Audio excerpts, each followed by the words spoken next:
Here's our version of tofu squares. Let's go mga kangasab! Syempre kailangan natin ng tokwa or tofu, harina, eggnog, breadcrumbs, onion powder, garlic powder, paminta, asin, asukal, at para sa sausawan, Mamacita's oyster sauce, mayonnaise, liver spread, liquid seasoning, kalamansi at daon ng sibuyas. Syempre maghanda rin kayo ng mantika para sa pamprito.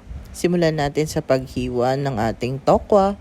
At dahil nga na siya ay tofu squares, kailangan natin siyang hiwain na square-square. Depende sa inyo kung ano ang size na gusto nyo. Timplahin na natin ang breadings. Ihalo na natin garlic powder sa harina. Sunod ang onion powder, ang paminta, at asin.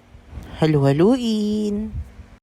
Ikot na natin ang tokwa. Una sa harina na may pinagsama-samang seasoning, sa itlog, and then sa breadcrumbs. Tulad nito. Paulit-ulit natin gagawin. Hanggang sa maging ganito. Tapos, i-deep fry na natin. Mas golden brown, mas crunchy.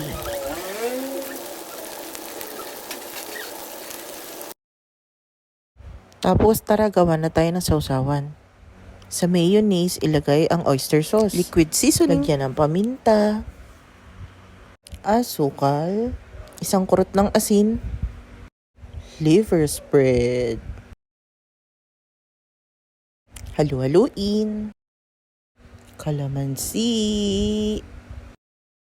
at dahon ng sibuyas.